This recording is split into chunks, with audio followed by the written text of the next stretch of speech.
stratified sampling of part 6, multi-state sampling of part 7, and then we had weighting, unequal weights or differential weights in part 8. In 7 and 8, so clustering and weighting, we also used the modeling-based procedures. But before we want to go there, we want to see what happens if you take, for example, a simple means procedure with a survey source poured over it. Well, we have the survey means procedure with all of those design aspects taken together. So domain is a bit special, like before. It just defines that we want to have results for Flanders, Brussels, Wallonia next to Belgium as a whole, and then we have weight, strata, and cluster in no particular order. Sorry. So you can put strata first, or clusters first, or weight first. It doesn't matter. You can put them in arbitrary order. We have seen the output of that all the time, because all of the tables had in gray at the bottom what happened if you had all of these design aspects together. We get the usual bookkeeping output if we start looking at the output indeed. We get then the results for Belgium as a whole, top panel, bottom panel for the various regions separately. And then here is a summary of the analysis. What we see, for example, for Belgium is that relative to weighting, the point estimate doesn't change anymore, but the standard error does, and quite considerably. We go from 18 to about the same under stratification and clustering, a little more. But if we go from there to weighting, we jumped to 50% higher. Well, if you go from simple random sampling to all of them combined, you double the standard error, even a little more. So the impact of the design on the estimate for log BMI for Belgium is 2. That's the design effect I'm estimating. The design effect for Belgium for log BMI.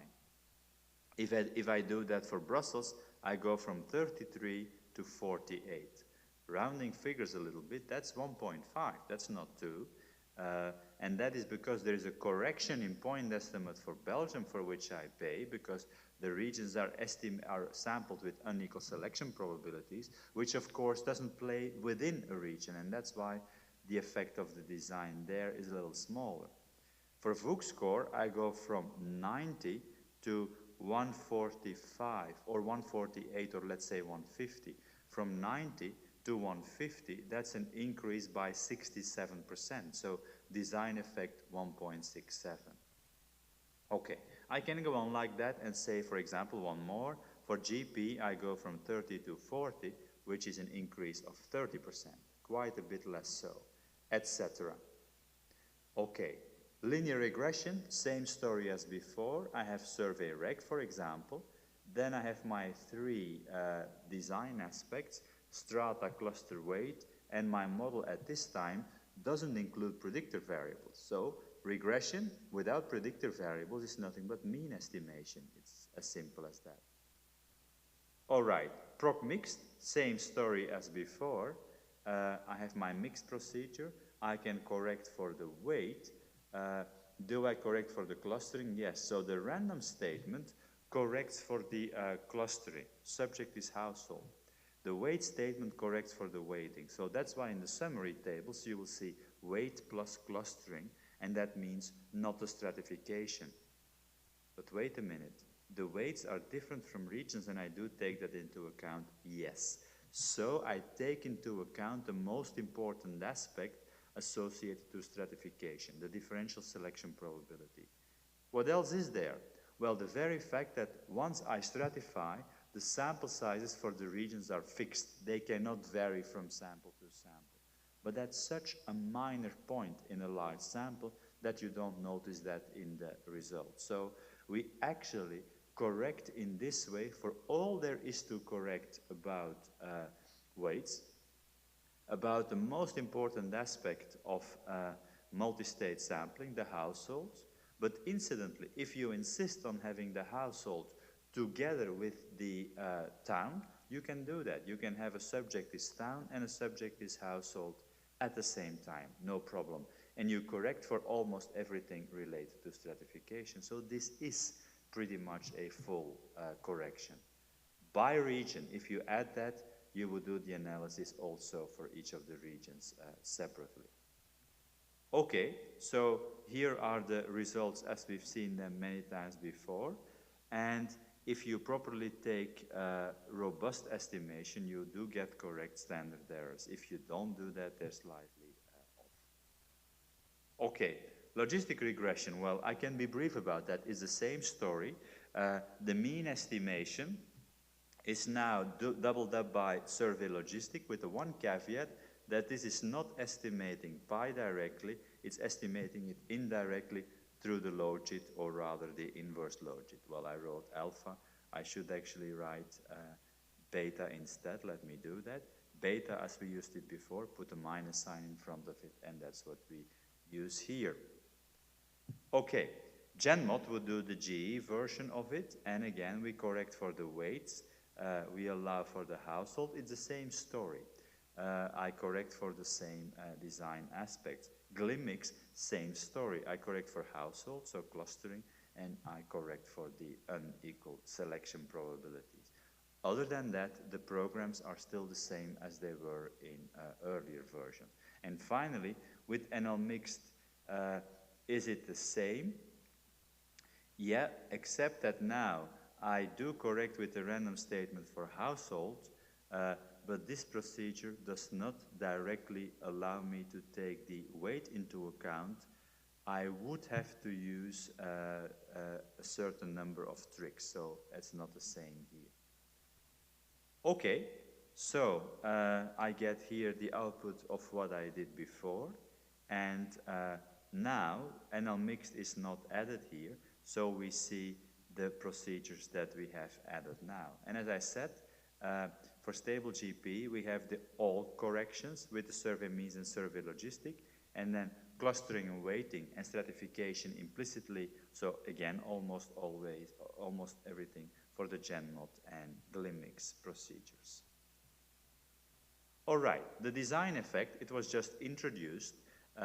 What you have to remember for the design aspect is don't overestimate its importance. It has historic value. It's in the Museum of Statistical Science, in the sense that in the old days, people used the design effect to infer correction factors. If I went from simple random sampling to a design with, say, weighting and clustering, I would have to multiply my standard errors by the design factors. Now we have much better tools available. We actually have estimation procedures, including software tools, where the design can be taken into account in a principled way, in a design-driven or a model-driven way, rather than having to fix up with the design effect. So why is it useful? The design effect is useful to gauge how a certain variable, and sometimes we can say how a certain class of variables, a family of related variables or items or scores or whatever, behaves in the face of using certain survey designs. If it's 1, if the design effect is 1, it means that simple random sampling and the design under consideration have the same efficiency, the same standard error typically. If it's greater than 1, which is usually the case, I lose efficiency because of the design, and otherwise I gain efficiency. Okay, so what we can do now for the log of body mass index, we calculate the design effect as the variance with taking into account clustering divided by without clustering, and we find 1.2, a relatively small change. And if we do that for the entire bunch here, we see that in some cases the design effect is pretty large. Think again of GHQ, for example. There the design effect of clustering is 2.3. For stable GP, it's 1.5 for Belgium as a whole. For weighting, for example, in contrast, it's 1.2 versus 2.2 versus 1.5 versus 1.5. So they are relatively different. They depend on the aspect or the collection of aspects I look at. As I said, this is for clustering and weighting, but you can just as well look at clustering and weighting together. It depends on the region, so the subgroup on which I'm focusing, and it depends on the outcome of interest. Okay, so it's not a constant. For clustering, the design effect at its minimum is 1.1, at its maximum it's 2.4. Now 1.1 is nothing. It's so close to 1 that we can ignore it. 2.4 means that you have considerably larger confidence intervals, considerably larger standard errors than you would have otherwise, and therefore a correction is necessary. Okay. Good. Next, frequency tables. Well, in frequency tables, what you do is you basically cross-tabulate 2 or more variables, or actually 1 variable, and you have in each of the cells the number of observations or the percentage of the observations. And you can calibrate the percentages for the table as a whole, for the rows, for the columns, etc. Except that plotting row tables takes the sample as if it's representative for the population. And we know that's not true because, for example, in the regional stratification of the Belgian Health Interview Survey, it looks like each one of the regions is responsible for 1/3 of the sample size, contrary to fact.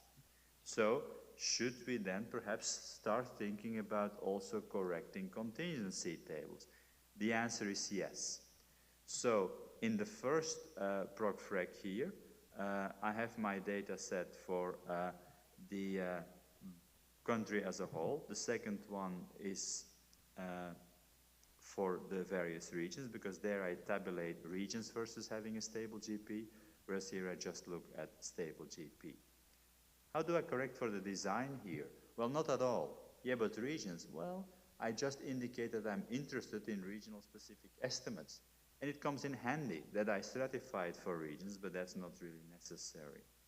So, the FREC procedure in the univariate case produces 9.65, 90.35 as the percentages, the fractions for having a stable GP or not having a stable GP. Okay. If I then further do that against the regions, I find, for example, in Brussels that we have to look at the appropriate number now. 80% of the people have a stable GP. In Flanders, it's 95%. In Wallonia, it's 93%. Or, these are the row totals. So we know that the number is highly variable, and if we treat each of the regions as kind of equally important, or in the proportions they occur in the population, roughly, in the sample, very importantly, as in the sample. For Brussels, we end up with 30%, Flanders 35%, Wallonia 35%, whereas the actual percentages with which we can now count, we get Brussels 10%, Flanders 60%, Wallonia 30%. Okay, so the tables I showed are useful to describe the data set. And what's the direct scientific interest of the data set? Well, usually nothing. The reason I look at the data set as a whole is perhaps to find errors to see whether it matches what I did in the field work. So data management, database management, fieldwork management, etc., but not direct scientific interest. Okay, if you take the above programs and you include weight WFIN, you are now able to take into account the design. So the frequencies for Belgium are then now 6.73 and 93%, rather than the much lower percentage that we had before. Okay, the frequencies now for the country as a whole and for the various regions are really large, and that's because the weights happen to sum to real high values. But again, that will not be an issue with the survey procedures because that's properly taken into account. Okay, so we have now survey FREC, and survey FREC can look at one particular region, or again, it can look at the country as a whole. And if we do that, we find for the country as a whole, for Belgium, indeed, 90% and 10%, which is wrong because we did use survey frag. That's all right, but we did not accommodate the design. If we look at the regions separately, that's a little better because now, by looking at the regions, you do not have to worry about regional imbalances. But the truth of the matter is that this is not exactly correct, of course. Okay. So what we can do is we can do all sorts of corrections. Yeah, like you can plug in the total of your population. And not surprisingly, then what you get if you do that is prediction standard errors of 0, of course, because your 0 length, because your population is equal to your sample size. And that's if you set the sample size equal to the population size, then there is no uncertainty and the standard errors are all estimated equal to 1. That's where it stops on that note. Now, like before, we can include my 3 design aspects: stratification, weighting, and clustering. So, for example, in the stratified case, we get the same type of output with similar percentages, but then slightly corrected. However, the result is very slight and minor. Okay, so small impact on the standard there only.